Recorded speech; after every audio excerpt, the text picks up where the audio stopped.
Assalamualaikum warahmatullahi wabarakatuh. Alhamdulillah wassalatu wassalamu ala Rasulillah wa ala alihi wa ashabihi wa man tabi'ahum bi ihsanin ila yaumil qiyamah. Rabbi shrah li sadri wa yassir li amri wahlul 'uqdatam min lisani yafqahu qawli. Amma ba'du, para pemirsa sekalian, sahabat Quran yang dimuliakan Allah Subhanahu wa taala. Pembahasan bedah buku kita kali ini adalah seputar huruf-huruf hijaiyah. Kita buka dulu buku SOP Ketukan Tartil Mushaf Madinah halaman 13. Pemirsa, huruf hijai atau abjad Arab itu ada 28 ya. Ini dia penampakannya huruf-huruf itu. Saya buat menjadi 7 kolom 4 baris. 7 kali 4 jadi semuanya 28 huruf. Huruf-huruf ini mempunyai nama. Dari baris teratas yaitu huruf hamzah, ba, ta, tha, dan seterusnya ya. Hingga baris yang terbawah ada huruf kaf, lam, dan seterusnya hingga terakhir huruf ya. Inilah nama-nama hurufnya. Pemirsa sekalian, bila huruf-huruf ini berharakat, ada tambahan tanda pada dhammah, kasrah, fathah, maka huruf-huruf ini memiliki peran, dia itu sebagai konsonan, sebagai abjad. Nah, yang tertulis warna merah ini, inilah padanan hurufnya dalam bahasa Indonesia. Saya ilustrasikan sebentar. Bila pada huruf-huruf ini ditambahkan tanda dhammah, maka pada konsonan atau pada abjad itu ditambahkan bunyi vokal U. Bila dhammahnya hilang, maka vokal U-nya pun hilang. Nah, bila menerima tanda kasrah, maka pada konsonan atau abjad itu ditambahkan bunyi vokal I. Bila kasrahnya hilang, vokal I-nya pun hilang. Begitupun bila menerima tanda fathah, maka pada konsonan atau abjad itu ditambahkan bunyi vokal A atau O ya, bila bunyinya ditebalkan. Dan bila fathahnya hilang, maka vokalnya pun juga hilang. Tinggallah dia hanya konsonannya saja. Nah, pemirsa sekalian, sahabat Quran yang dirahmati Allah Subhanahu wa taala, bila kita ingin sukses dalam belajar Al-Quran, kita harus terlebih dahulu menguasai, lebih dahulu hafal ke-28 huruf ini. Secepat apa nantinya kita sukses menguasai pembelajaran Al-Quran ini, itu sangat ditentukan oleh kadar kesigapan kita dalam menghafal materi huruf-huruf hijaiyah ini. Karena itu, menghafal huruf-huruf ini haruslah menjadi prioritas. Sebaiknya jangan ditunda. Segera kuasai sebaik mungkin, sehingga tidak menghambat proses pembelajaran Al-Quran kita di kemudian hari. Pemirsa, setelah huruf-huruf ini kita hafal, kemudian kita harus meningkatkan pengetahuan kita pada variasi penulisan huruf, yaitu apabila penulisannya disambung. Ini pun sangat penting. Karena apa? Karena sebagian besar huruf huruf dalam Al-Quran itu penulisannya saling bersambung satu sama lain. Bila variasi huruf sambung tidak dipelajari, maka kita akan menemui banyak kesulitan dalam proses pembelajaran. Nah, pemirsa sekalian, berikut ini saya akan membagikan tip yang sederhana dan mudah bagaimana belajar mengenali huruf bila penulisannya bersambung. Perhatikan, saya akan mengumpulkan huruf-huruf hijaiyah ini menjadi beberapa kelompok, yaitu berdasarkan pola penulisannya. Kenapa dikelompokkan? Tentunya agar lebih sederhana dan lebih cepat dalam memahaminya. Setelah dikelompokkan pola-polanya, kemudian huruf-huruf itu kita susun menjadi nama tokoh ya, sehingga mudah diingat, mudah dihafalkan. Nah, pada video singkat ini saya tampilkan satu pola dulu ya. Huruf-huruf yang polanya sama yaitu huruf ba, ta, sa, fa, nun, dan ya. Berapa itu? 6 huruf. Perhatikan pemirsa, 6 huruf ini memiliki pola penulisan yang sama. Bila kita cermati, huruf-huruf ini bentuknya seperti sampan atau perahu. Makanya pola ini, untuk mudah mengingatnya, kita sebut huruf-huruf pola perahu. Apa saja huruf-huruf pola perahu itu? 6 huruf ini kemudian kita akan rangkai menjadi sebuah nama tokoh, yaitu Ibu Natasha Fayuba. Siapa? Natasha Fayuba. Nun, ta, sa, fa, ya, dan ba. 6 huruf menjadi nama Ibu Natasha Fayuba. Nah pemirsa, seperti apa perubahannya bila 6 huruf ini dituliskan secara bersambung? Yuk kita cermati bersama-sama. Para pemirsa sekalian, coba perhatikan 6 huruf ini punya casing yang sama. Dia menyerupai sampan. Hurufnya seperti perahu, garisnya yang merah kita umpamakan seperti air. Jadi huruf ini menyerupai perahu, perahu berada di atas air. Kalau kemudian saya sebut huruf pola perahu, ya karena bentuknya seperti perahu. Dia mengapung di atas air. Garis merah kita ibaratkan dengan air. Hurufnya mengapung seperti perahu. Nah, 6 huruf ini sama ya.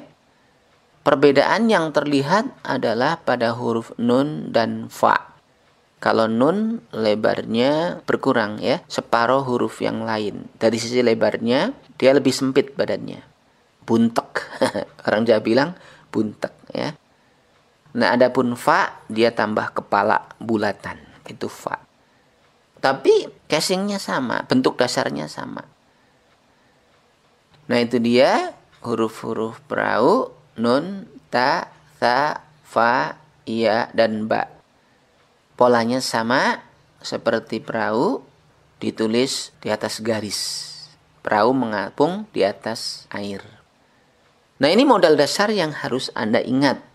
Ya, Anda sudah punya 6 macam huruf yang mana polanya sama. Stressing belajarnya selain bentuk huruf, hafalkan letak titik di atas atau di bawah dan jumlahnya. 1, 2, dan 3. Titiknya berbeda-beda jumlahnya. Perhatikan itu. Selanjutnya saya ingin bawa Anda untuk mengenali apabila huruf-huruf ini bercampur baur dan digandeng satu huruf dengan yang lain. Inti huruf ada pada bagian yang saya kasih bulatan. Bagian inilah yang utuh, tidak hilang bila huruf-huruf ini digandeng dengan huruf yang lain. Jadi selain yang inti akan saya hilangkan, kemudian saya ganti dengan warna yang baru. Yang hitam itulah yang inti, yang merah itulah nanti yang akan berubah-ubah, akan hangus, akan hilang ketika dia itu ditulis bersambung dengan huruf yang lain. Contohnya saya akan gandengkan dengan huruf alif. Yang dibaca sebagai huruf nun, huruf ta, huruf tha, huruf fa, ya, dan ba. Itulah yang dikasih bulatan. Hanya itu. Yang lain, yang tadi berwarna merah, itu hilang. Itu sebagai sebuah gambaran bahwa hurufnya seolah-olah berubah. Namun perubahan itu tetap menyisakan bagian yang merupakan inti hurufnya. Jadi Anda harus hafalkan inti hurufnya. Sehingga ketika berubah Anda tidak kebingungan. Lalu bagaimana apabila huruf ini diapit oleh huruf yang lain? Maksudnya huruf ini menjadi di tengah. Dia tersambung dengan huruf sebelumnya dan menyambung ke huruf setelahnya. Bila huruf ini diposisikan di tengah, artinya dia tersambung dengan huruf sebelumnya, maka penyambungan dilakukan dari arah ini.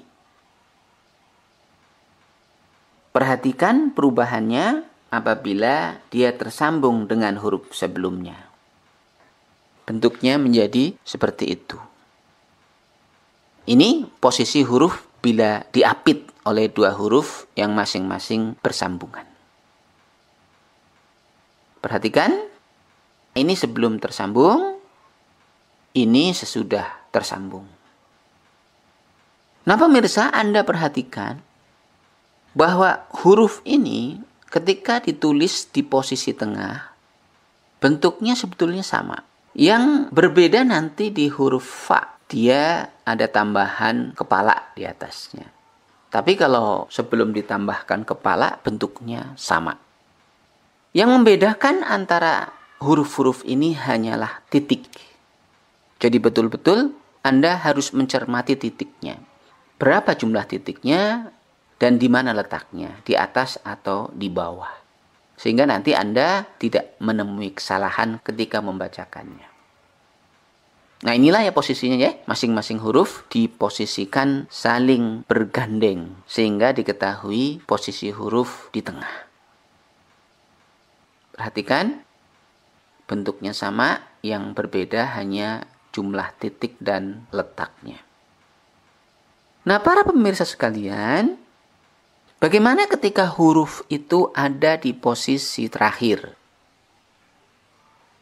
Ketika huruf ini ada di posisi terakhir, maka bentuknya kembali seperti semula. Bagian-bagian yang berwarna merah, ketika posisinya di akhir, dia kembali seperti semula. Huruf-hurufnya sama ya, seperti perahu dan ditulis di atas garis.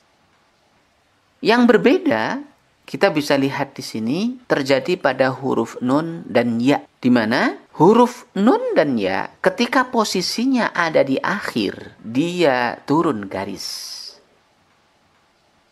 Nah inilah sifat huruf nun dan ya. Ketika posisinya ada di akhir, sementara dia bergandeng dengan huruf sebelumnya, maka dua huruf ini, yaitu huruf nun dan ya, dia ditulis di bawah garis.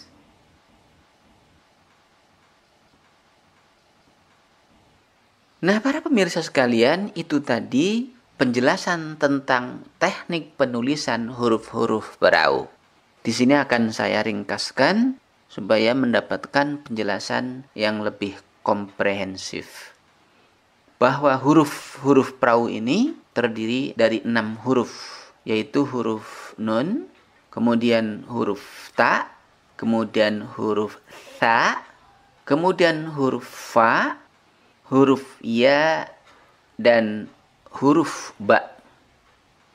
Kalau kemudian saya tampilkan dalam 2 versi warna, itu dalam rangka untuk membantu Anda mendeteksi bagian mana yang menjadi inti hurufnya yang akan tetap eksis kapanpun, dimanapun, dan bagian mana yang hilang ketika posisi hurufnya ditulis bersambung. 6 huruf ini kita sebut sebagai huruf-huruf perahu yang ditulis rata garis. Garis sebagai airnya, huruf sebagai perahunya. Perahu mengapung di atas air. Pemirsa, huruf-huruf ini belum berbunyi. Huruf-huruf ini statusnya mewakili konsonan. Adapun vokalnya nanti bergantung harakat yang melekat padanya. Apabila dia mendapatkan dhammah, maka bertambahlah vokal U. Apabila ia mendapatkan kasrah, maka bertambahlah vokal I. Apabila ia mendapat fathah, maka bertambahlah vokal A. Apabila harakatnya hilang, maka huruf-huruf itu hanya mewakili konsonan saja. Nah, itulah wajah dari huruf-huruf perahu yang ditulis terpisah. Saya sudah tunjukkan mana inti hurufnya dan mana yang bukan. Bagaimana teknik menulisnya, di mana dia harus ditulis di atas garis. Nah, pemirsa sekalian, apabila kemudian huruf-huruf tersebut digandeng, maka kita akan dapati sedikit perubahan. Ketika huruf-huruf itu diposisikan di awal, maka bentuknya seperti ini. Bagian-bagian yang tadinya berwarna merah menjadi hilang. Ini bagian inti, ya, bagian inti yang tetap eksis. Dan Anda harus kenali, itulah huruf yang sesungguhnya. Bagian itulah bagian yang paling penting dari huruf-huruf perahu ini. Kemudian ketika posisinya di tengah, di mana dia diapit oleh 2 huruf bersambung, maka penampakannya menjadi seperti ini. Perhatikan ya bentuknya, penampakannya menjadi seperti ini. Dan apabila posisinya di akhir, nah huruf-huruf kembali seperti semula. Nah, adapun yang merah ini hanya penyambung, pengatur jarak. Bisa ditulis pendek dan bisa ditulis panjang. Kalau Anda menghendaki huruf ke huruf jaraknya pendek, ya dipendekin. Tapi kalau ingin panjang ya dipanjangin. Jadi tidak ngaruh ya, yang merah ini tidak ngaruh. Dia hanya untuk mengatur kepadatan penulisan huruf-hurufnya. Nah, huruf-huruf ini pun ditulis bersambung di atas garis. Penulisannya sama, hanya berbeda pada jumlah titik dan letaknya. Dan ada 2 huruf yang ketika di posisi akhir, posisinya berubah menjadi turun garis, yaitu huruf nun dan huruf ya. Nah, ini Anda cermati, perhatikan baik-baik sifat-sifat penulisan dari huruf nun dan ya ini yang berbeda dari huruf pola perahu lainnya. Ketika ada di posisi akhir, 2 huruf ini, huruf nun dan ya, dia ditulis turun garis.